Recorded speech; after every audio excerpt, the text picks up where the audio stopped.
Olá, caros amigos, caros telespectadores, estamos iniciando mais um programa Janela Aberta aqui pela nossa TV Nazaré. E o programa de hoje vai falar sobre a Quaresma.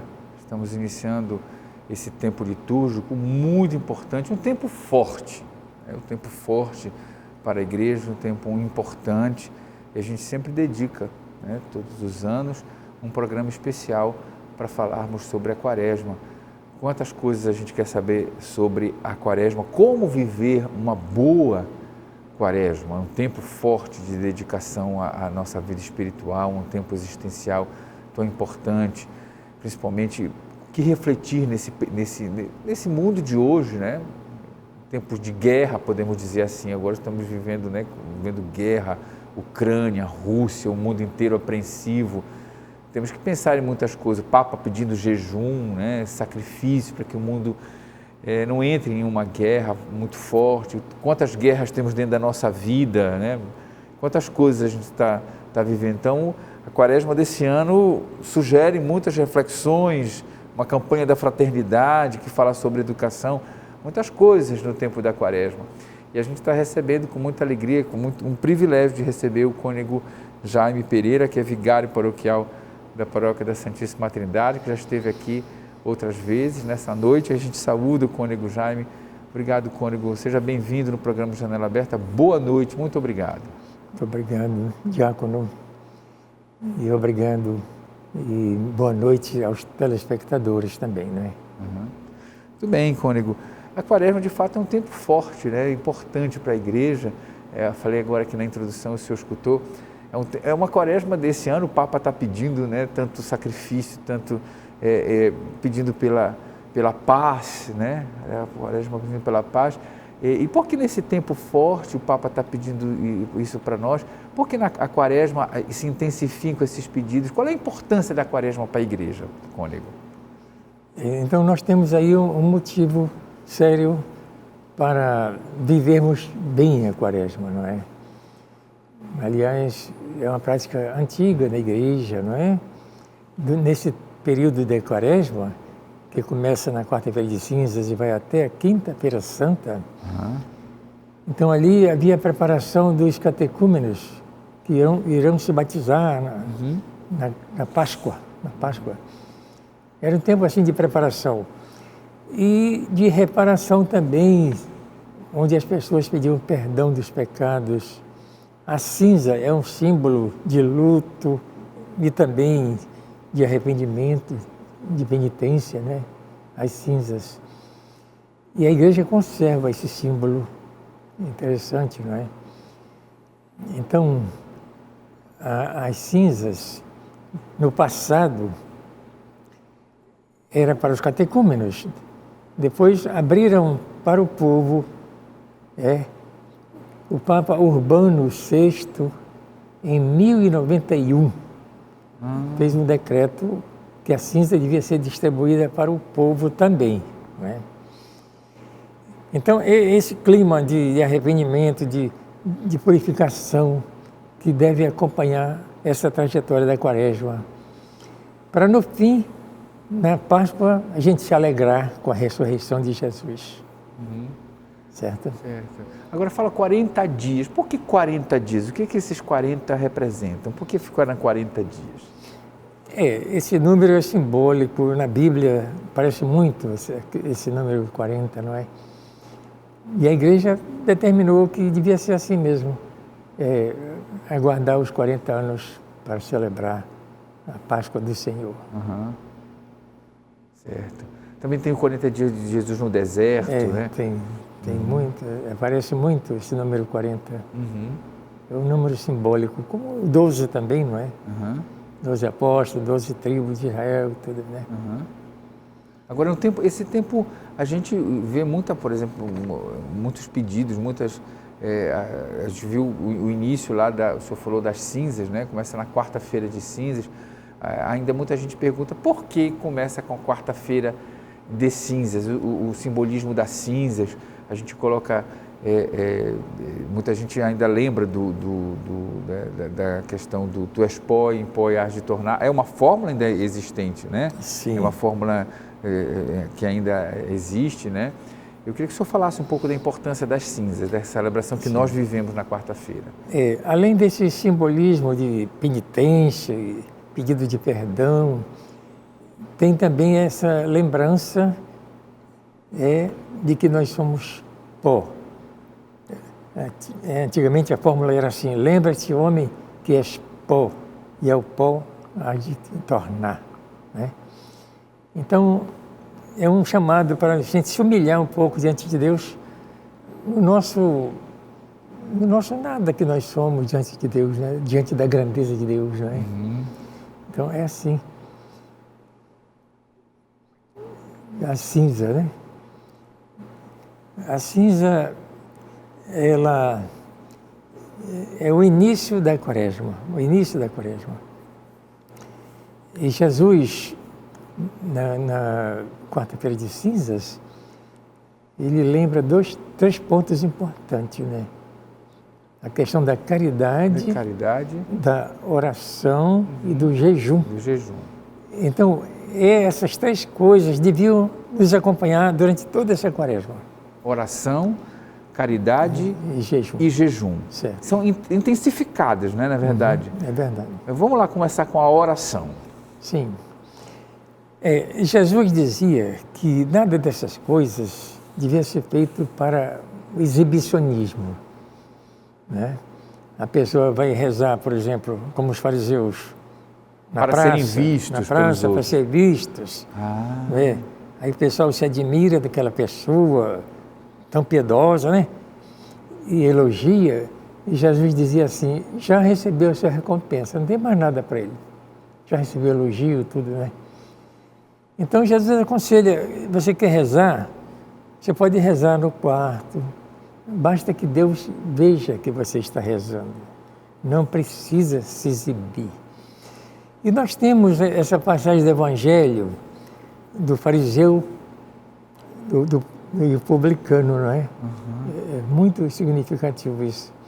O fariseu rezava dizendo assim: eu te agradeço, meu Deus, porque eu não sou como os outros, ladrões, adúlteros.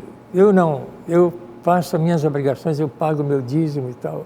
Quer dizer, era uma oração de exibição, exibicionismo. Ao passo que o publicano lá no fundo, diz o Evangelho, cabeça baixa, não ousava levantar a cabeça e rezava uma oração muito curta. Meu Deus, tem pena de mim, que eu sou um grande pecador. E diz Jesus: esse foi ouvido, o outro não. Deus fecha os ouvidos para a oração do petulante, do exibicionista, né? E abre os ouvidos para a oração dos humildes. Muito bonito isso. É muito bonito, né? Então, assim, no período quaresmal, aproveitar para refletir um pouco que tipo de oração a gente oferece a Deus, né? Ou seja, a purificar talvez a nossa oração, porque a oração é o perfume que a gente eleva a Deus, né? Então, é uma oração diferenciada, né? Sim, e nesse período agora nós temos muita chance de rezar e até adquirir as indulgências. A reza do texto, a via sacra, uma confissão, a celebração da missa, tudo isso, nesse período, tem valor. Com essas orações, podemos adquirir as indulgências que podemos aplicar para nós e para outras pessoas também. Certo? Muito importante, viu? Aí nós vimos agora a oração. Depois a partilha, né? Caridade. A caridade. Né? A caridade, a gente é convidado a melhorar a nossa caridade, né? Certo. Esse assunto, no Antigo Testamento, aparece assim com muita força. A caridade. Eles se preocupavam com os estrangeiros, com os órfãos, com as viúvas. As viúvas. Sim? Mas também os cristãos também se preocupavam com essas coisas, né? Então, tem coisas interessantes assim na Bíblia. Por exemplo, o templo. As pessoas iam lá levar sua oferta, o dízimo, não é? Se alguém apanhasse 100 quilos de arroz, 10 eram para o templo, o dízimo. Então, esses alimentos eram recolhidos no templo. Os sacerdotes recebiam a parte desses alimentos, porque eles não tinham fazenda, não tinham nada, viviam do altar mesmo, os sacerdotes. E aquilo que sobrava era para os pobres. Então, os pobres podiam ir no templo recolher para eles esses alimentos que o povo dava espontaneamente. Era muito bonito. Tinha um outro detalhe interessante também, que a gente pode encontrar no livro de Ruth, da Bíblia, que o povo vai recolher os grãos no seu roçado. Eles recolhem ali no centro e vão embora. E aquelas plantas que estavam em volta, as espigas e tudo, aquilo era para os pobres. Eles podiam ir lá a qualquer hora e recolher aquilo, para os pobres. Era uma coisa muito bonita, né? Assim, que tinha na igreja antiga, né? O costume dos judeus também, não é? Era assim, a caridade, né? Agora, a caridade seria um pouco a gente descobrir Jesus no próximo. Muitas vezes Jesus está desfigurado, né? Drogado, louco, tal. Mas Jesus dizia: o que você fizer para o menor de seus irmãos, é para mim que você está fazendo. Então, se eu faço bem para alguém, Jesus fica agradecido. Se eu prejudico alguém, Jesus se sente ofendido. Isso é tão importante, não é? Se o mundo vivesse esse desejo expressado no Evangelho, o desejo de Jesus, então muita coisa estaria diferente, né? É verdade. Já falamos aqui com o cônego Jaime Pereira, vigário paroquial da Paróquia da Santíssima Trindade. Estamos falando sobre a quaresma, sobre a oração, sobre a caridade, e ainda falta falar sobre o jejum, mas aqui no próximo bloco, porque o jejum tem muita coisa, né? Jejum, temos que jejuar sobre várias coisas, inclusive o Papa tem chamado a atenção, Isaías fala sobre qual é o verdadeiro jejum também que a gente tem que evitar, né? Que a gente tem que fazer, na verdade, né? Evitar tantas coisas para fazer um bom jejum, né? Porque às vezes a língua, né? Tem que jejuar na língua, né? Como é jejuar na língua, né? Você jejua na língua, está falando mal dos outros aí, publicando coisas na internet, viciado em tantas coisas ruins, né? Olha lá, quantas coisas tem que cortar, né? Quer dizer, não é verdade, cônego? É assim mesmo. Então, não sai daí. TV Nazaré, Amazônia falando para a Amazônia.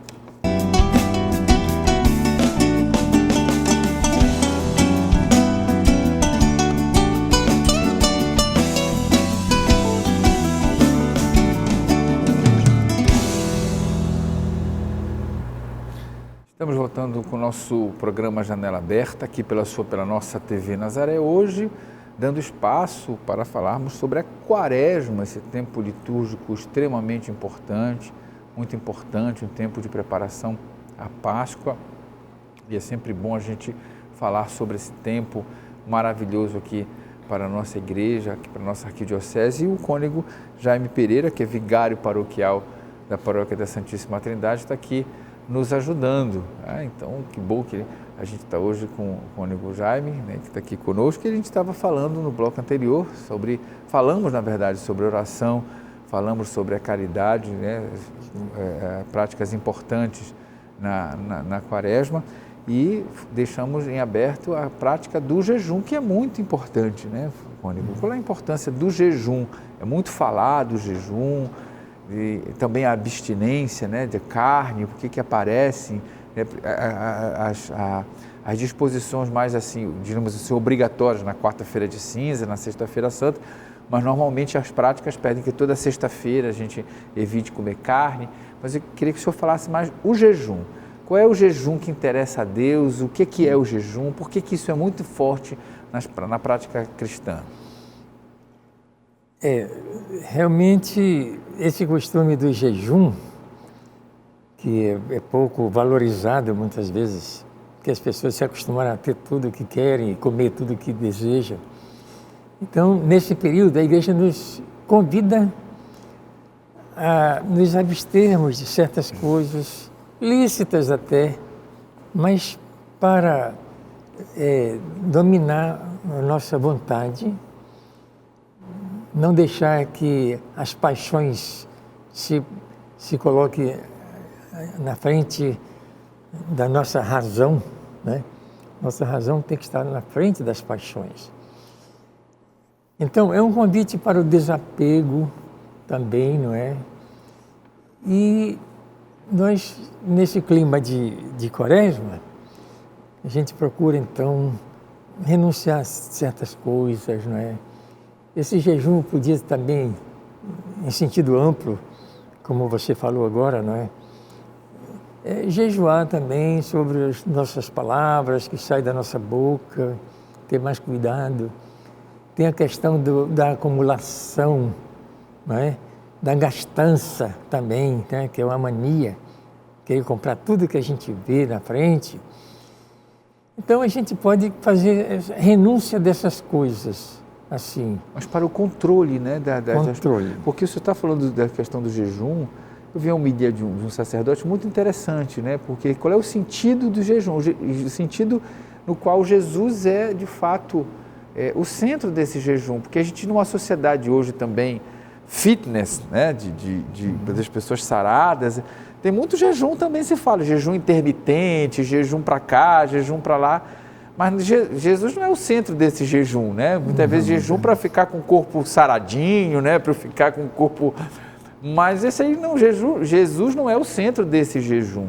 O jejum cristão é justamente para controlar as paixões, para controlar as concupiscências, diríamos assim, como se dizia antigamente, né? É verdade. Controlar aquilo que faz eu ser dominado pelas minhas paixões. Então é um jejum que me ajuda a ser melhor em relação às minhas taras, como se dizia antigamente, né? A gente aprendia assim, nas aulas de teologia, as taras, aquelas coisas que me dominam, que me fazem. Não é um jejum simplesmente para eu ficar com o corpo bonitinho, né?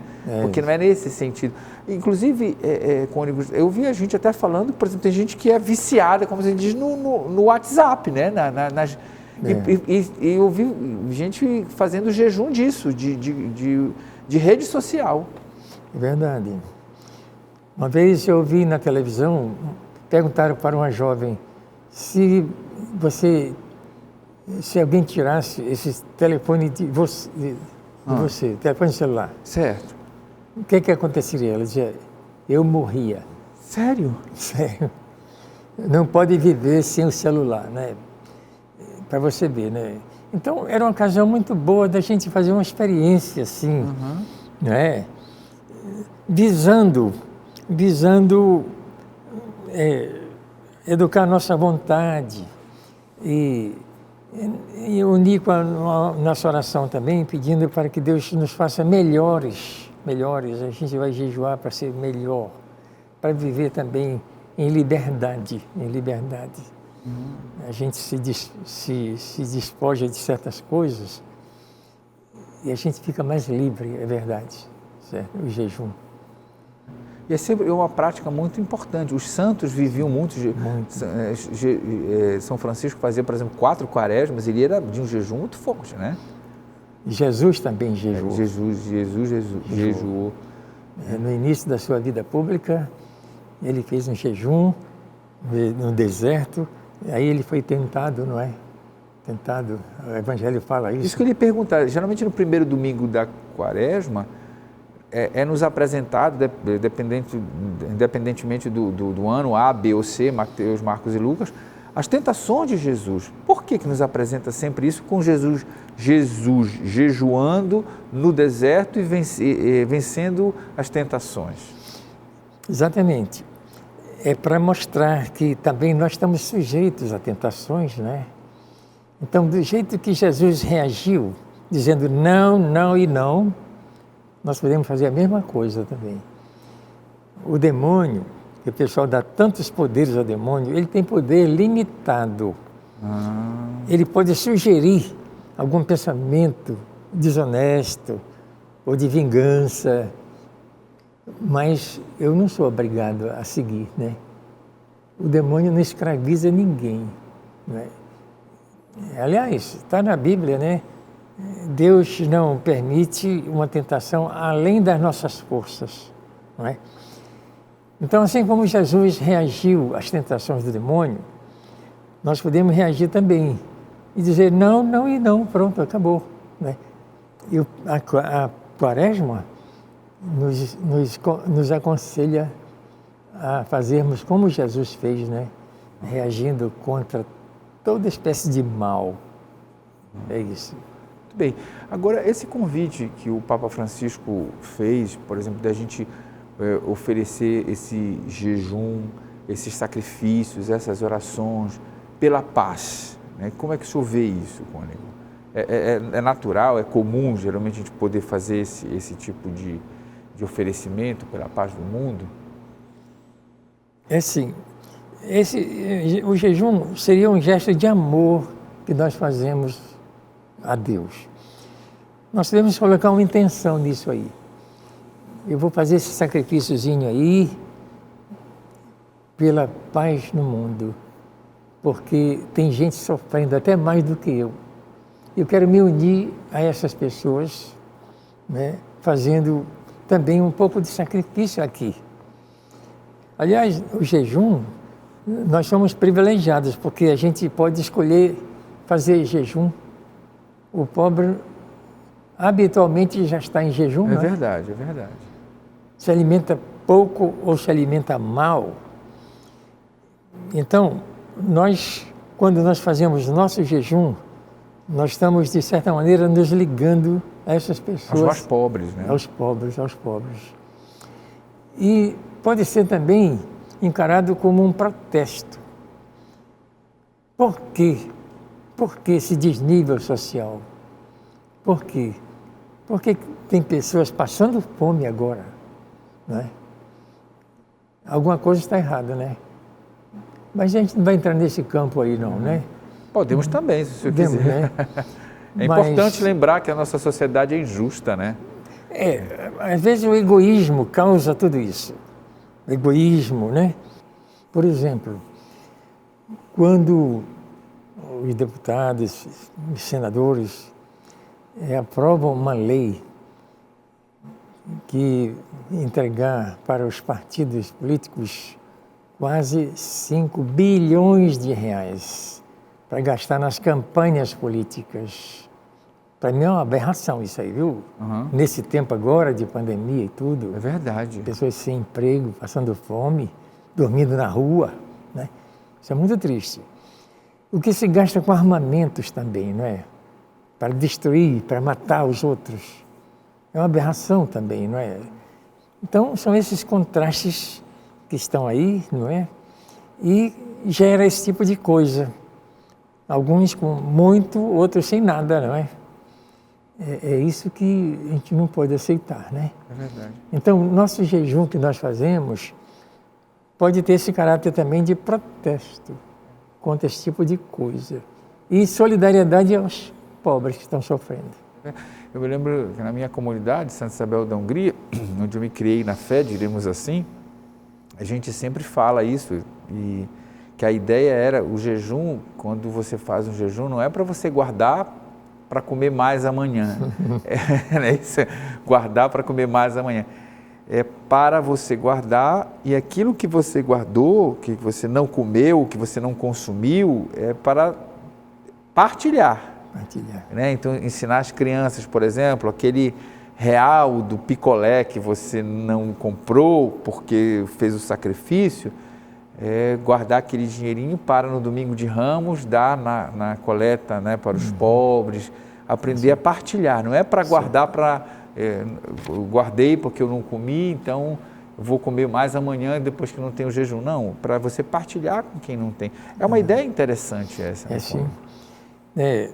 O profeta Isaías, capítulo 58, ele fala sobre isso. Fala sobre isso. O jejum que eu aprecio, que Deus aprecia, partilhar com os pobres, vestir os nus, né? E tal, uma série de coisas que ele coloca aí, que ele fala, esse é um tipo de jejum também, não é? Também, né? Uhum. A gente se voltar para os que estão sofrendo, a misericórdia é isso, é sentir a dor do outro, né? Se colocar no lugar do outro, isso é a misericórdia, que tem muito a ver com amor, com a caridade também, não é?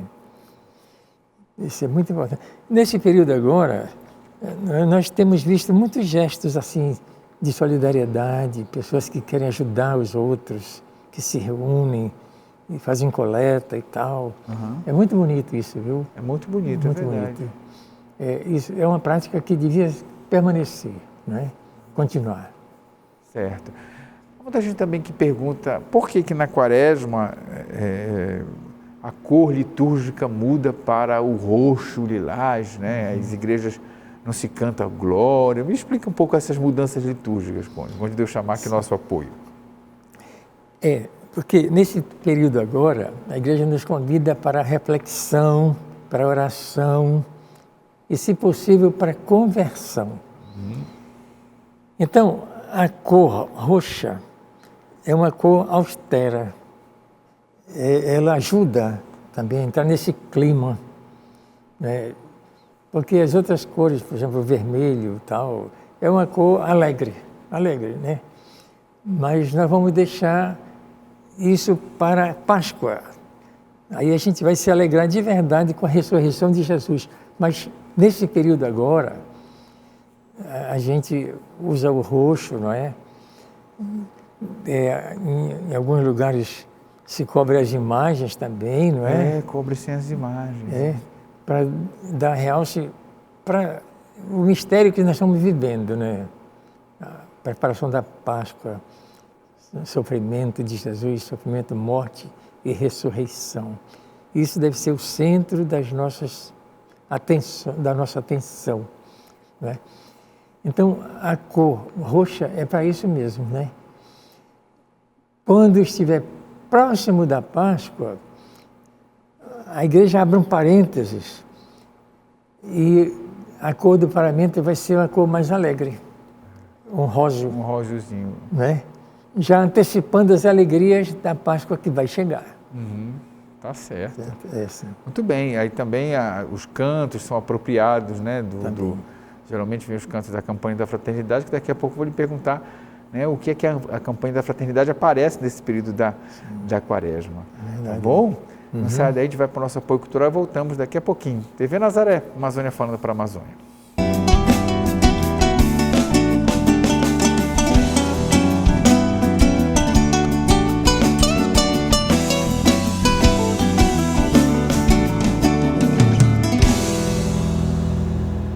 Estamos voltando com o nosso programa Janela Aberta, pela nossa TV Nazaré. Hoje conversando com o cônego Jaime Pereira, que é vigário paroquial da Paróquia da Santíssima Trindade, que está falando para nós sobre a quaresma, sobre o período da quaresma. Também a gente lembra que o cônego Jaime é parapsicólogo, já falou aqui conosco em outros programas sobre parapsicologia, fenômenos paranormais, ele é muito bom nisso, né? Inclusive, eu quero saber, vai sair algum livro ainda, padre? Vai sair. Quando vai sair? Está na gráfica. Não sei ainda, não sei. Vai sair. Vou falar, que já está marcado aqui. Quando sair, ele vem falar sobre esses fenômenos paranormais que as pessoas gostam muito de... O senhor ainda está consultando sobre esses assuntos? Sim, aparecem ainda? Sim, aparece muito. Aparece. A gente quer falar, casas mal assombradas, né, essas coisas um pouco que vêm, fogo que aparece dentro de casa. Hein? Sim, é verdade. Não é isso? Uhum. O Cônego Jaime lida sobre essas coisas, fenômenos paranormais.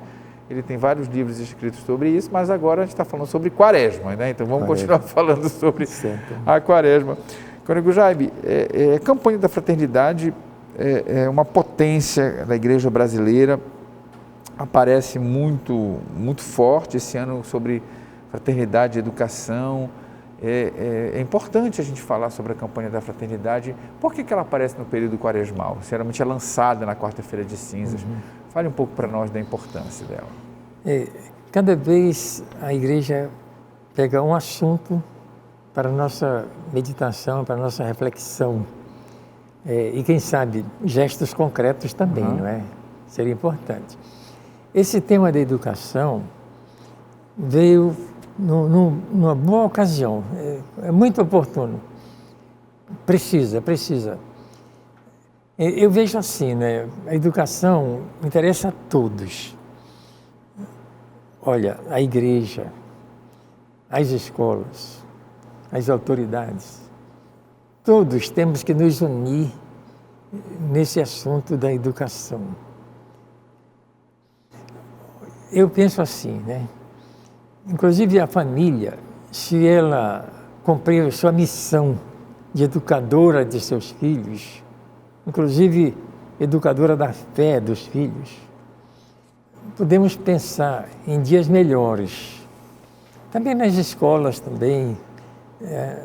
A escola não é só para dar informações, mas seria para dar formação do caráter. Isso é muito importante, não é? Eu tinha um trabalho na prisão de Marituba.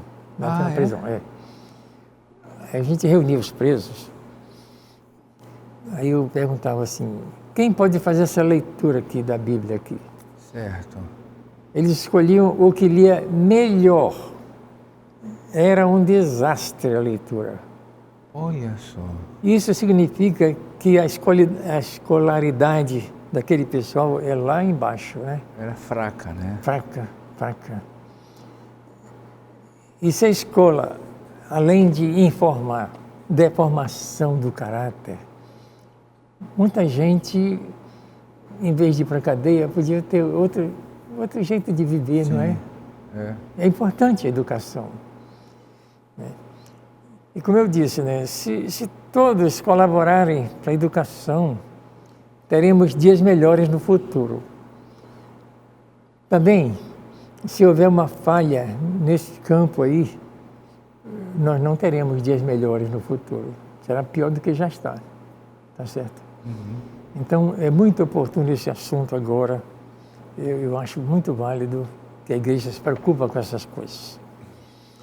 Nós temos escolas católicas por aí afora, espalhadas, né? Se bem que esse trabalho compete ao governo da educação, mas a igreja, de uma maneira supletiva, supre essas necessidades lá onde não tem escola, por aí afora, colaborando com esse trabalho. E é importante também que nas escolas se fale um pouco também de religião, né? Porque não podemos viver sem Deus não, sabe? Isso é muito importante, que as crianças, os jovens tenham uma formação nesse sentido, educação da fé, né? Para que eles possam também viver essa verdade, por colocar na vida isso que aprendem nas escolas, com os pais, com a família. Muito importante. Bem, agora, na Quaresma, a gente também vive a Via Sacra, né? Normalmente as igrejas colocam quartas e sextas, ou pelo menos as sextas-feiras, existe a prática da Via Sacra. É muito comum a Via Sacra como uma... Lá na Paróquia da Trindade, como é que está sendo? Vai ser toda sexta-feira? Pode fazer a propaganda. Estamos fazendo. A Via Sacra, sim. Estamos fazendo. Ontem fizemos. Toda a Via Sacra. É importante, né? Um detalhe curioso, né? Antigamente, a Via Sacra terminava com a 14ª estação. Jesus é sepultado. Sim. Mas agora tem uma 15ª estação, que fala da ressurreição de Jesus. Então, em vez de terminar na sepultura, todo mundo para baixo, arrasado. Deprimido, né? A 15ª estação fala da ressurreição, a vitória de Jesus sobre o mal, sobre o pecado, sobre a morte. É muito importante. Nós temos a 15ª estação lá na paróquia. Agora, além dessa importância da prática da Via Sacra, a campanha da Fraternidade tem um texto que fala sobre a Via Sacra. Seria interessante utilizar também como um percurso de Via Sacra interessante, porque vai falar sobre o sofrimento, a questão do adaptar, trazer para a realidade os problemas de Cristo, né, Cônego? Está muito bem feito esse texto, nós usamos ontem. Utilizaram. Um pouco longo, mas é muito bom, muito bom. Certo. Então, assim, fica a sugestão para que você possa, na sua paróquia, ver quais os dias que na sua igreja a Via Sacra vai ser feita, né? Vai ser realizada, para que você possa adquirir essa prática muito importante. Também a reza do terço, né? O terço da misericórdia tem aparecido bastante, né? Como prática. As práticas penitenciais aparecem bastante, né? Como um período, nesse período de Quaresma. Outra coisa que é importante, que eu queria que o senhor falasse, as pessoas se prepararem para uma boa confissão. Como é que é isso? Também, né? Dentro desse clima, como eu falei, né, de oração, reflexão, penitência e conversão, é muito importante que a Páscoa nos encontre purificados, animados, para continuar a nossa caminhada, não é? Então, quando estivermos festejando a vitória da ressurreição de Jesus, que a Páscoa nos encontre assim, renovados também, não é? Nessa caminhada. E a Quaresma é exatamente para isso, né? Para sermos melhores, para assim nos prepararmos bem para a Páscoa do Senhor. Certo? Para que nesse período a gente também procure uma renovação espiritual e sacramental. Também. Né? Busque uma boa para não deixar para cima da hora, porque chega em cima da hora, tem aquelas filas no confessionário e não dá para todo mundo, né, Cônego? Certo, é verdade. Na paróquia nós estamos fazendo assim, na parte da tarde, nas quartas e sextas-feiras. Paróquia da Santíssima Trindade, tá? Para quem... Os 3 padres estarão à disposição lá. Quais são os dias? Tarde, quarta e sexta-feira à tarde. Quarta e sexta-feira à tarde. Agora da Quaresma, A Quaresma.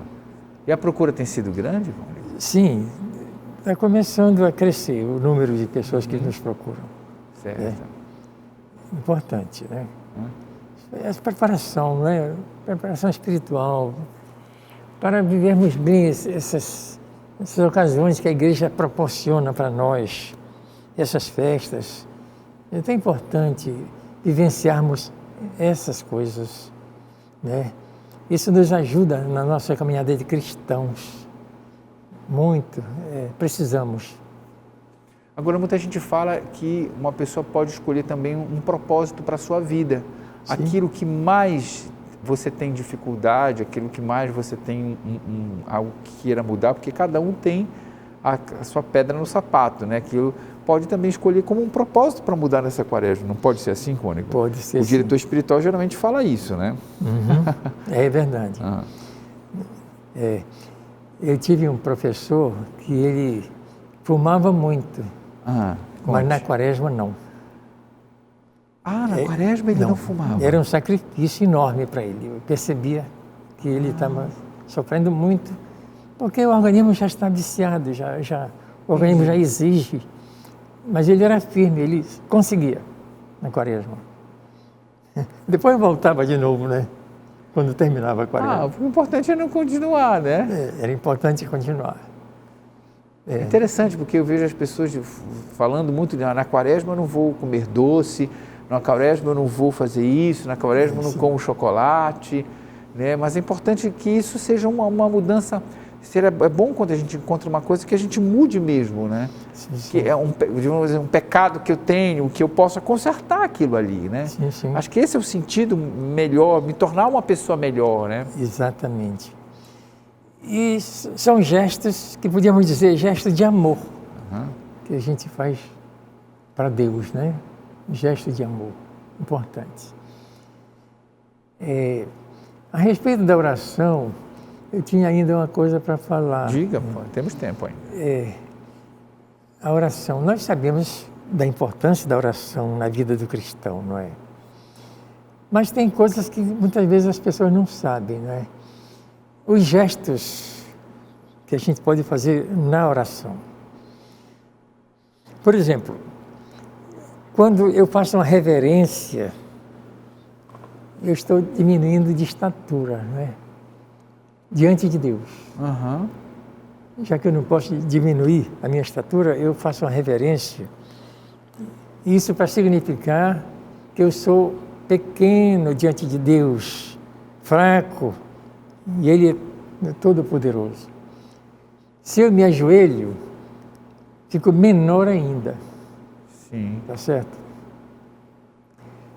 O muçulmano, ele faz ainda mais, ele ajoelha e põe a testa no chão. Entendi. Quer dizer, é muito bonito esse gesto, né? Assim, de reconhecer a grandeza de Deus e a nossa pequenez, nossa fraqueza. E na ordenação sacerdotal, o candidato ao sacerdócio deita, fica prostrado. Prostrado, é verdade. Então isso significa uma entrega total nas mãos de Deus. Então nós podemos rezar com lábios, né? Podemos rezar com gestos também, né? Então há vários tipos de oração, né? Oração vocal, podemos rezar também cantando, nós podemos rezar através desses gestos, é oração também isso, viu? Né?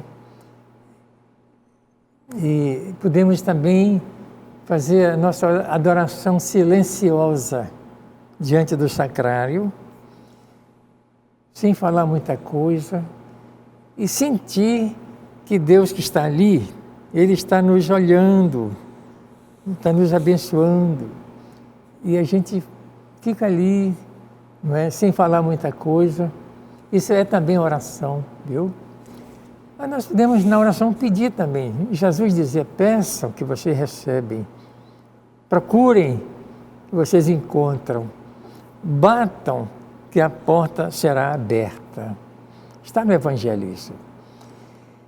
Então a nossa oração devia ser sempre com fé, em primeiro lugar, fé. Depois, com humildade.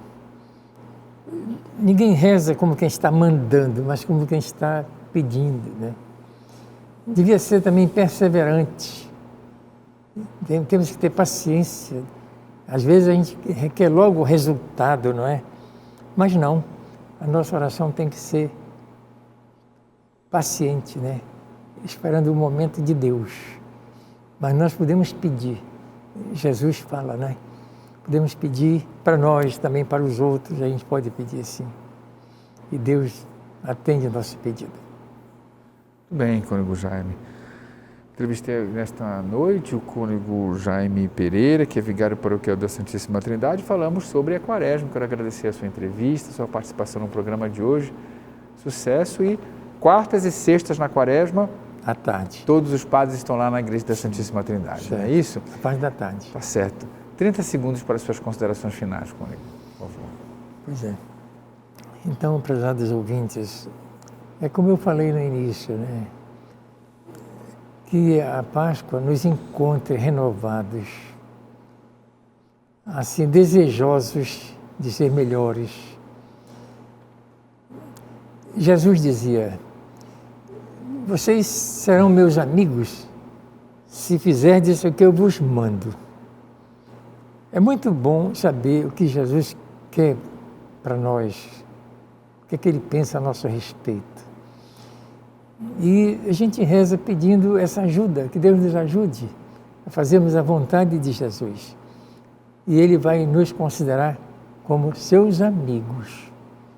Então, que a Páscoa nos encontre com essas disposições, evitando que a Páscoa passe por cima das nossas cabeças, mas que tudo isso desça para o nosso coração e com a força de Deus nós saiamos melhores, renovados, depois de celebrarmos a ressurreição de Jesus. Obrigado. Vou pedir, o senhor pode nos dar uma bênção? Sim. Pode? Tá certo. Então agradeço a você que nos acompanhou no programa de hoje. Até a próxima semana e mais um Janela Aberta. A gente vai receber agora a bênção do cônego Jaime. Vamos lá. Que a bênção de Deus Todo-Poderoso, Pai, Filho e Espírito Santo, desça sobre todos vocês e permaneça sempre. Amém. Amém.